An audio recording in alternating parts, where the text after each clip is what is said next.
Hello, and welcome to our last section on the basic troubleshooting for the PS640. The first topic we will go over for the basic troubleshooting of the PS640 will be what to do when your screen does not turn on. Our first possible cause for our screen not turning on would be the power not being connected. For this, we would want to make sure that we check the plug at the wall to make sure that it is connected. Our next possible cause could be that the main breaker may not be on. To remedy, we will want to make sure we check the main breaker and ensure that the switch is on.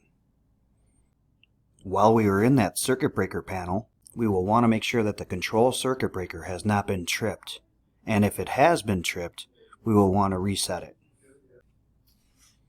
Lastly, we will want to check to see if our high limit indicator has been tripped. If illuminated, we will have to troubleshoot to see whether it is the high limit thermocouple that has opened up or if it's actually the high limit module which has been compromised. Both the high limit module and indicator are located inside the control panel. The high limit indicator is located on the fuse panel, and if we look at the difference between the left and the right, we could see the indicator on the right is illuminated. Our first step in troubleshooting the high limit module will be to locate it on the back wall in the control panel. We will then want to take note of the two wires from the thermocouples, which are a red and a white wire, and in which order they go.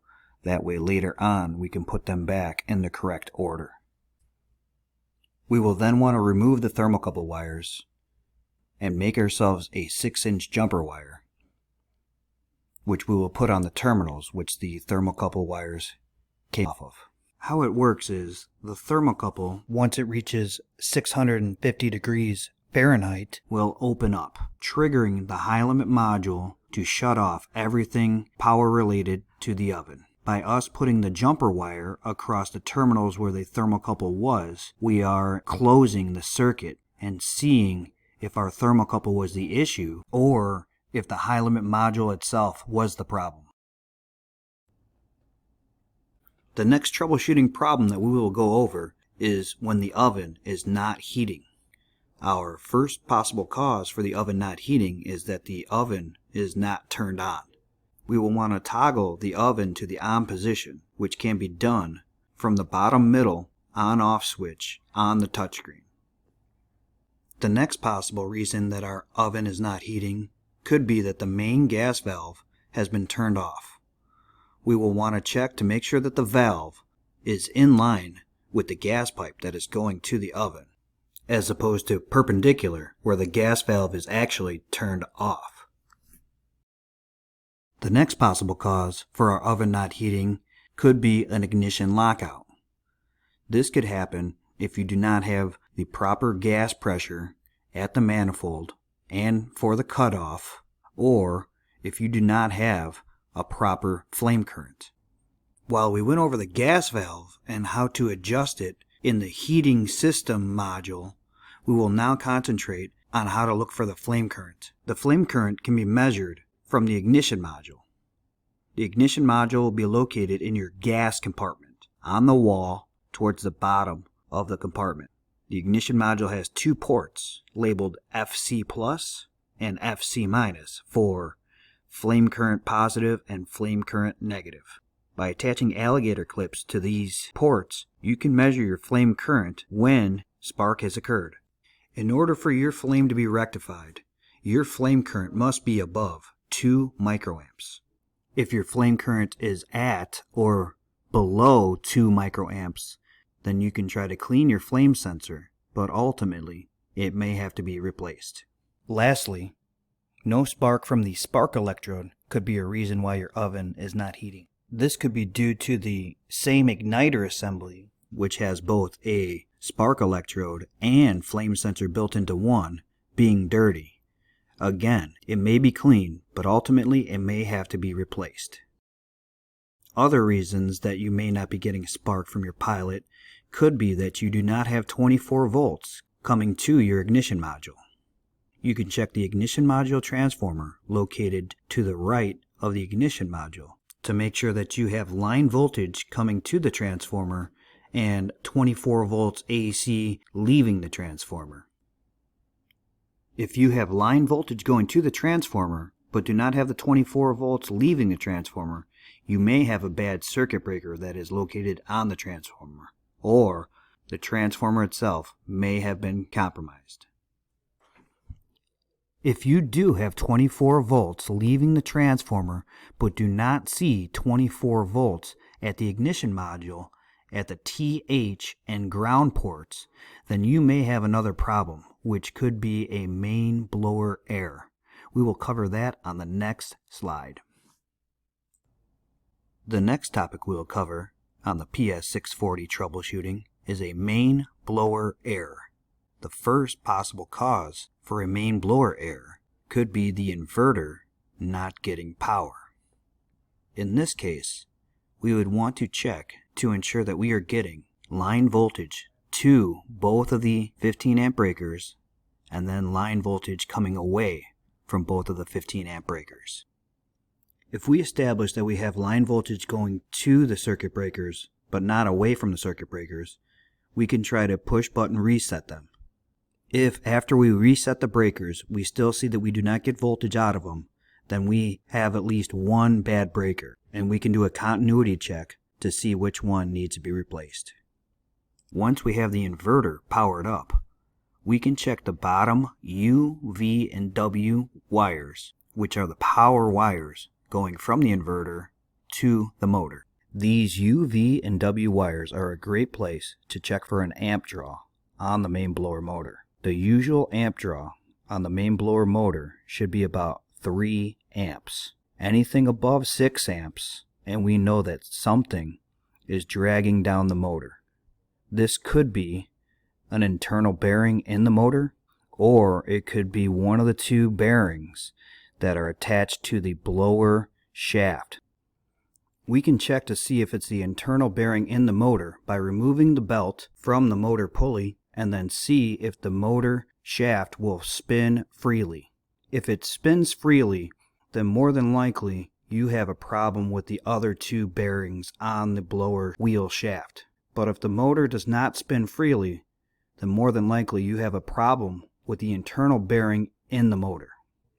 The general indicator for a motor that has a internal bearing that is about to be compromised is that motor will be excessively hot to the touch.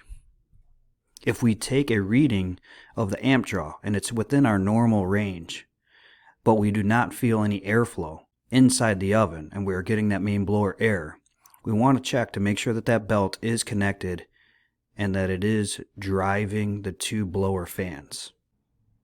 If the blower motor is working properly and the belt is intact and is in fact spinning the two blower wheels, but we are still getting a main blower error, then we will have to troubleshoot our air switch. Our air switch is located in the control compartment above the inverter. The air switch needs 0.08 inches of water column or 0.20 millibars in order for the switch to close. We could take the silicone tube off of the black orifice on the air switch and hook it up to our digital manometer in order to see that reading. When the blower motor is spinning properly, you will probably see up to 10 times that value. Therefore, if we get a value that is close to the 0.08 inches of water column or 0.20 millibars that it takes to close the switch, we may have something that is blocking the tube, or we may have a hole in the tube. The first course of action here would be to try to blow out the tube and see if we can get that increase in the value. If after you blow out the tube you do not get an increase in the pressure, then more than likely you have a hole in either that silicone tube or the aluminum tube that it hooks up to. Further inspections will have to be done to find the hole, and that tube will have to be replaced. If we do the manometer readings and we find that we are getting ample pressure to close the switch, but we are still getting the main blower error, then we will want to do a continuity check across the switch to ensure that it is closing. If we find that the air switch is not closing, even though it has ample pressure, then it is time to replace the air switch. If we find that the air switch is closing, but we are still getting a main blower error, then we will have to do our last step here, and that is to check that the PLC is working. In a previous lesson on the heating system, we found that our ignition module transformer gets line voltage into it. The line voltage then gets stepped down to 24 volts, which goes to the ignition module on wire 71. The other leg of that, wire 69, goes up to the PLC and then waits. The PLC is waiting for a signal coming from your air switch. This signal is 24 volts, and that is established once the air switch closes. The signal can be sensed on wire 76. When the PLC senses the 24 volts on wire 76, it will close a relay and allow power to come through on wire 68. This power is actually your ground, and the difference in potential between wire 68 and 71 actually gives you your 24 volts to your ignition module circuit. Therefore, we can take a jumper wire from this negative terminal block to where wire 76 hooks up to our PLC, thereby sending the 24 volts to the PLC and seeing if the relay will close and will energize our ignition module circuit. If we hook up our jumper wire from the negative terminal block to where wire 76 is, and we see that our ignition module circuit is energized, then we do not have a problem with the PLC, but rather we still have a problem with this air pressure circuit. Since we already did continuity checks on the air switch, we will now have to do some continuity checks on wire 76 and 94 to establish where our bad wire is. On the other hand, if we do take a jumper wire from the negative terminal block to where wire 76 is, and we come down to our ignition module circuit and we see that it is not energized, then what we have done is establish that the relay coming out from wire 68 is stuck open and therefore will not allow difference in potential to power our ignition module circuit. Therefore, because we have established that the internal relay is stuck, we will have to replace the PLC. Please remember that the use of a jumper in this fashion is specifically for testing purposes only, and after the testing has been completed, the jumper wire should be removed. The next topic for the PS640 troubleshooting guide will be what to do when the oven is not baking properly. The first thing we will want to confirm is that our settings are still the same. To do this, we will have to ask the owner or manager what the settings should be and then confirm on the main screen that they are what they are supposed to be set at. If they are not, then we will have to go in and press either the temperature button to change the temperature or either the minutes or the seconds on the belt speed in order to change the bake time. Once we have established that we have the correct values set for our bake time and temperature, the next thing we will want to check is to make sure that there is no airflow conditions inside the kitchen that are affecting our baking. These airflow conditions can affect our bake, especially if it is a wind that is hitting our oven from either side of the entrance or exit of the cavity where the conveyor belt is at. To eliminate these cross currents in the area, we will want to ensure that all the doors and windows are closed. We will also want to make sure that any makeup air or fans that are blown towards the ovens are blown either directly from the front or from the rear. The next thing to check if our oven is not baking properly is to make sure that we have the correct finger configuration, that the fingers are placed in the oven in the correct order, and that they are tight to the center with no gaps between the blanks and the plates. The last step to complete if our oven is still not baking properly after the previous steps have been done would be to make sure that your thermocouples are reading properly. The first thing to do to make sure that your thermocouples are reading properly would be to touch the temperature button on the main screen, which will then tell you not only the set point, but will also give you the actual temperature of the oven. With that set point, you could then cross-reference your thermocouple millivolt chart and see how many millivolts your thermocouple should be putting out. This is going to be based on two different temperatures, one of them being your set point and the other one being the temperature at which your thermocouples are tied in to the thermocouple module. Since our set point on the other screen was 475 degrees, we will have to find the value of the junction, in this case we'll just say 80 degrees Fahrenheit, and come over to where 475 would be, which would be between 450 and 500 degrees. Therefore, you take the two values, in this case 11.2, 12.74 at 80 degrees, add those two values, and then divide by 2 to give you a baseline of what your millivolt reading should be. In this case, it should be around 12 DC millivolts. Once our oven up to 475 degrees, we can then go inside our control compartment to where our thermocouple module is at. And this is where we could take our readings of our individual thermocouples across one red wire and one white wire, looking for that 12 DC millivolts. Anything that is outside a tolerance of plus or minus 0.75 of a DC millivolt means that you should replace that thermocouple. For our last section, we will go over what to do when the conveyor is not moving. The first possible cause of your conveyor not moving would be that the oven is not up to temperature. To verify that your oven is at temperature, simply hit the temperature button on the main screen and it will pull up both your set point and your actual temperature. The set point must be within 150 degrees Fahrenheit or 65 degrees Celsius before the belt will begin moving. If the oven is not coming up to temperature, then you will want to go back and troubleshoot your gas drain, particularly the flame sensor and your flame current, along with your gas pressures coming out of your main and modulation valve. The next possible cause for your conveyor not moving could be that something has jammed the conveyor. To remedy this, we will want to turn the oven off, locate the item that has jammed the conveyor, and then remove it.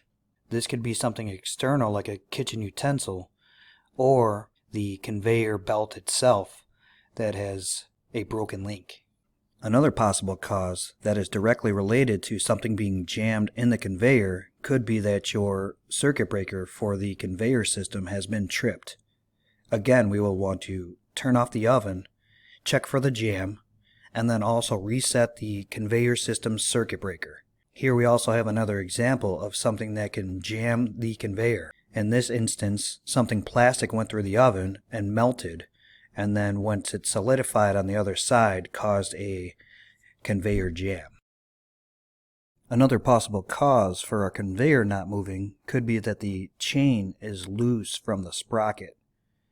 To remedy this, we will want to turn the power off, remove the chain guard, and then replace the chain on both the motor sprocket and the conveyor drive sprocket.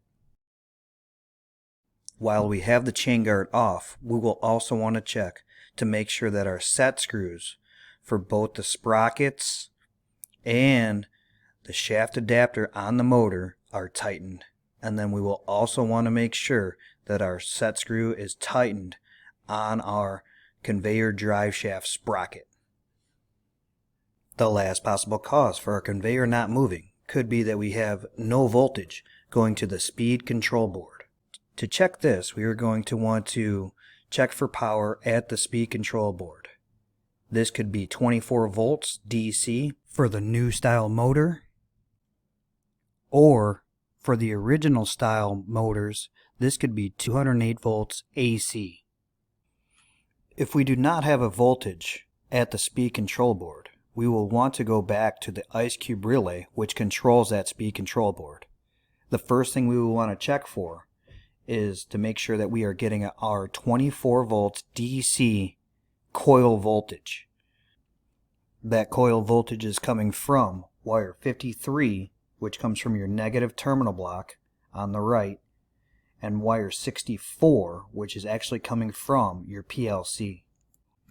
If we check the coil voltage at the ice cube relay, and we are getting 24 volts DC, then we will want to check the next two terminals over on that ice cube relay. This could be two different pairings of wires, either 95 and 17 and 9 and 10 if you have a 208 system, or it could just be 255 and 256 if you have the 24 volt conveyor motor system. If you are getting coil voltage and your respective 24 volts or 208, then you will move over to the last two terminals on that ice cube relay to make sure that whatever power was coming in, the second two terminals we checked, is going out to those last terminals. If you do not have power going out on wire 24 and 25, then you have a bad ice cube relay and you need to replace it. If you do have voltage coming out of the ice cube relay, but you do not have voltage at the speed control board, then you will want to check for power at that 1 amp circuit breaker that is in front of the speed control board, making sure that the circuit breaker does not need to be reset. If you reset the circuit breaker and it still does not allow power to go through to that speed control board, then the 1 amp circuit breaker has been compromised and you will have to replace it. If you do not have voltage at the second terminals, either your respective 24 volts or 208, then you will have to go back and establish where you lost power at. This could be in the high limit circuit for the 208, or for a 24 volt circuit, this could be either the terminal block or the 24 volt power supply, which is providing power to that terminal block. Once we have established that we have our respective power going to the speed control board, the next thing we will want to check is to make sure that our dip switches are going in the correct order. That would be your number 1, 3, and 4 dip switch, all headed up towards the 4 to 20 milliamp that is etched on the speed control board. Our number 2 dip switch could go either way, as this dip switch is the direction in which the conveyor will move. Now that we know that we have power at our board and our dip switches are set correctly, the next thing we can do to troubleshoot whether it is the board or the motor is to power the oven off and then move the jumper from the normal position to the test position on the speed control board. As we can see from the pictures, when you move the jumper, you cover up 2 of the 3 pins, with the common pin being the middle one that will be used for either the test mode or the normal mode. We will then want to power the oven up, and instead of waiting for the oven to come up to temperature for the belt to turn on, we can now go into our NORA screen to see if the motor will run. To get to the NORA screen, from our main screen we would hit the 3 o'clock position, which has a hidden button, and then we would tap on the red rectangle to bring us to an alphanumeric keypad where we would type in the password NORA, N-O-H-R-A. You would then hit enter and back to get to the main screen, and then you would hit the middle left where there is another hidden button, which will bring us to the NORA maintenance screen. Once we are on the NORA maintenance screen, we want to look over to the right side where we see the belt operation buttons. The front belt will always be used if there is a single belt.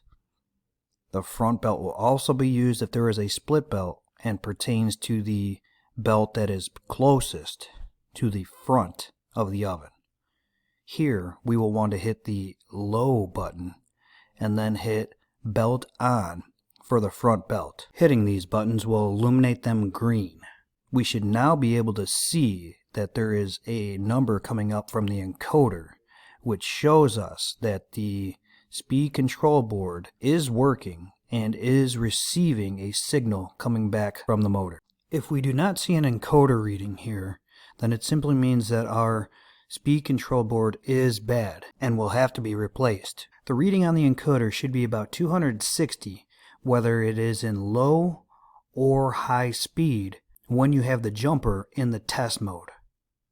This will not hold true if it's in the normal mode, as the encoder readings will be different. Also, looking at the right, we can see that we've got a red light that's on our board indicating that there is power at the board. We can also see that we do have a yellow light, and this light should flicker on and off, as this is the heartbeat or the pulses that are being sent out to your motor.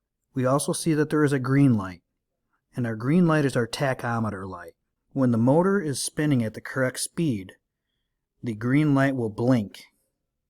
When the motor is spinning above the target speed, the green light will be solid, and if the motor is spinning below the target speed, then the green light will be off.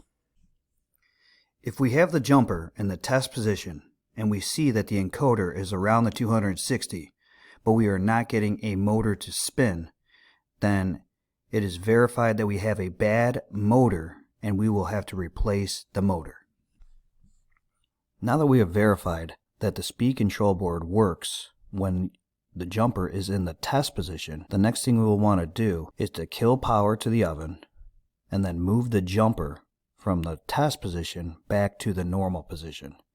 We will then want to turn the display back on, but make sure that our oven is off, and then go back into the NORA screen, where we will press the low and belt 1 on, where we should see a deflection down in the encoder.